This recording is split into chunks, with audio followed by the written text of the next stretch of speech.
कि खोपड़ी खराब हो गई। मैं जानता हूं ये पेशावर लोग मेरा कुछ नहीं बिगाड़ेंगे,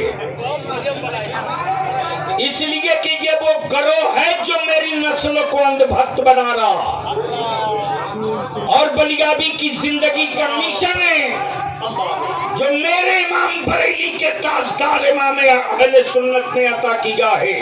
मुस्तफा की उम्मत नबी का आशिक बनेगी, किसी का अंधभक्त नहीं बनेगी।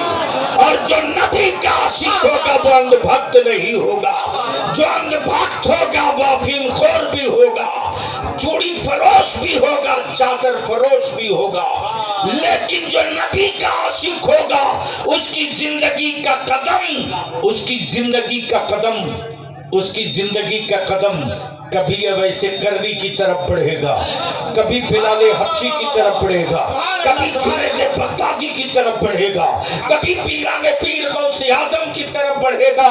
इसलिए कि उसको अंधभक्ति का कोई जुनून नहीं है, नबी के इश्क और नबी के मोहब्बत का एक जुनून सवार हो चुका है। और उसके वजूद की हर बूंद से हर कतरे से यही सदा आती है जो वजीफे इश्क बरेली के इमाम ने दिया। जान है इश्क मुस्तफा, बोल दो, जान है इश्क मुस्तफा। रोज फजू करे खुदा जिसको हो दर्द का मजा, नाज़े दवा उठाए क्यों। अब यहाँ रुक कर एक बात अर्ज कर दूं,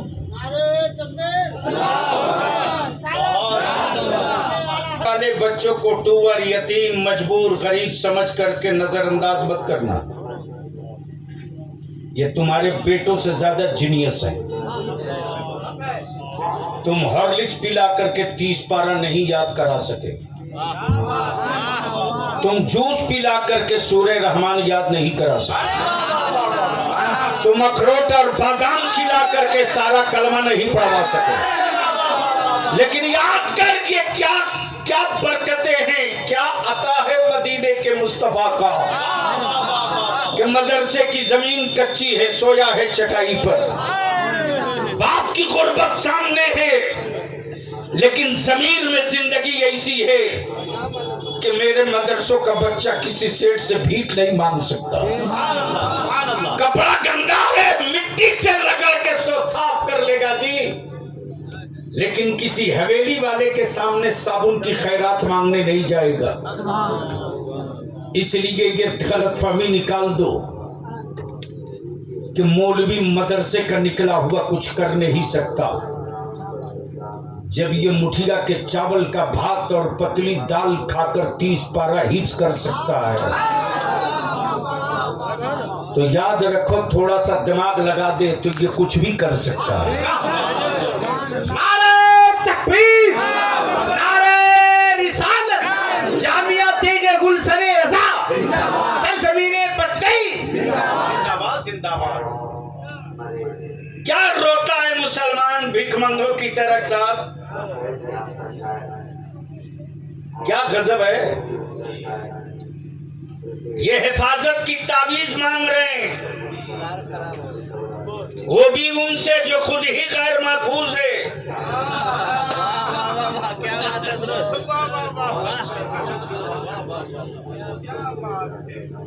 गजब हो गया। यानी वजीफा खुद नहीं पड़ेगा, वो भी मौलाना आप ही कर दो। मेरे अजीज, तारीख का एक हिस्सा है, सुन ले। दुनिया का हर बड़ा इंकलाब हवेली से नहीं छप्पर से निकला है। काले का इंकलाब जो नेल्सन मंडेला है वो हवेली का नहीं, छप्पर का है। राष्ट्रपिता बापू हवेली का नहीं, छप्पर का। भारत का missile man APJ Abdul Kalam कोठी का नहीं, छप्पर का, छप्पर का। गोया दुनिया में हर इनकलाब का मूजिब, मुहर्रिक, मूजिब, मुहर्रिक गरीब की झोपड़ी से निकला, और आज उसी गरीब की छप्पर से निकले हुए कुछ बच्चे हैं जो सीमेंट की बोरी पीठ पे उठाए, अपने पैरों के छाले किसी को नहीं दिखाया, दामन फैला के भीख मांगा, और मुस्तफा के दीन के तहफ्फुज के लिए गांव-गांव मदरसों की जाल बिछाया। अरे जिस काम को अपने बाप का जनाजा पढ़ने की दुआ याद ना हो, वो काम भी अगर आलिमों पर की खिल्ली उड़ावे, क्या गजब है साहब। आज बहुत भारी मन से मैं आपके गांव से जा रहा हूं। मौलाना आपने मेरे साथ अच्छा नहीं किया, ऐसी बात थी एक मर्तबा आप बोल देते, क्या है रात में नहीं करके दिन में कर देते, रात में नहीं करके दिन में कर देते, आप ही तारीख पीछे आगे कर देते। कोई मैसेज और पैगाम आज नहीं जा रहा, और जितने लोग आए हो, जिस गांव से आए हो, अगर गैरत जिंदा है और इस्लाम के लुकमे की कोई रोटी खाए हो, रोटी का कोई लुकमा खाए हो, तो इस दोनों मोहल्ले वालों का कच्चा चिट्ठा खोल कर रख देना कि जहां दीन और शरीयत और मिल्लत के लिए कोई कंपटीशन नहीं होता है, मोच की कंपटीशन होती। ये इतना पैसा, ये इतना खर्च, ये इतनी लाइट, ये इतने उलमा, ये, और सबसे बड़ी बात ये इतना कीमती वक्त।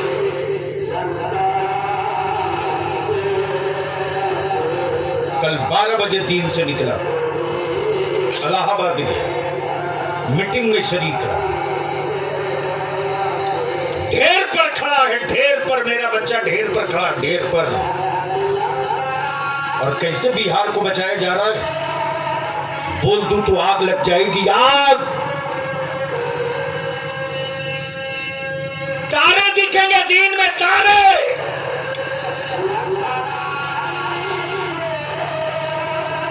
भूखे गीदड़ की तरह दुनिया खड़ी है तेरी नस्लों को लुकमा बनाने के लिए, और शिकारी तुम्हारे ही मोहल्ले में घूमकर तुझको डरा रहा। लेकिन कौन समझाएगा आपको? बहराइच में परसों हंगामा, हर घंटे घंटे खबर रहते रहे, आसान है क्या?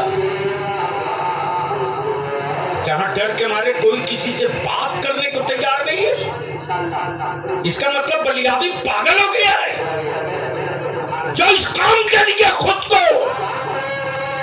आग के मुंह में ढकेल रहा है। अब शर्मी की इंतहा हो गई कि वक्त की कीमत नहीं है। यहां पहुंच चुके हैं, उसके बाद कहेंगे थुरा रहे हैं, कुटा रहे हैं, जलील हो रहे हैं। जुर्म के हिसाब से अभी सजा मिली कहां है? जो कौम अपनी औलाद को जानवर की तरह बेचे, उस कौम को भी जुर्म के एतबार से सजा नहीं मिली है।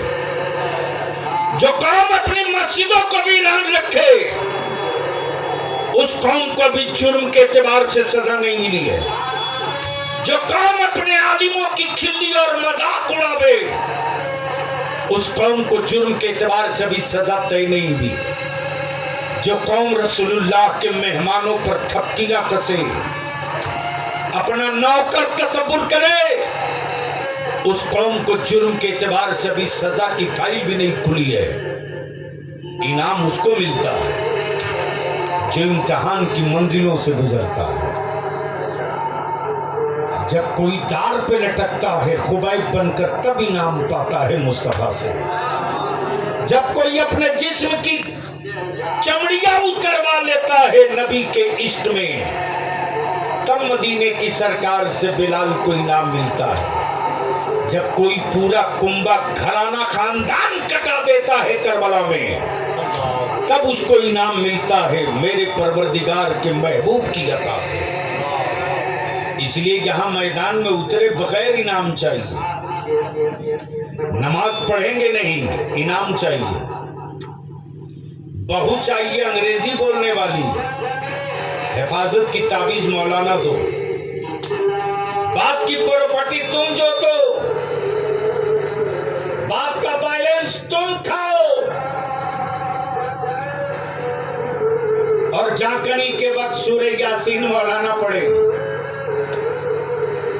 अब तो हाल उसका ये हो गया मौलाना महबूब गौहर साहब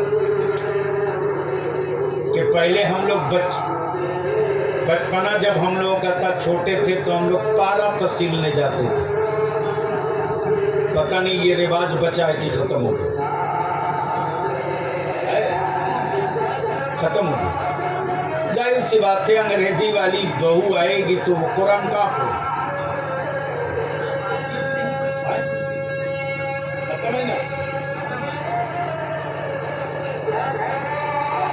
हालत ये होती थी कि हम लोग जाते थे, किसी का इंतकाल हो गया चाहरू में, तो छोटे छोटे बच्चों को काम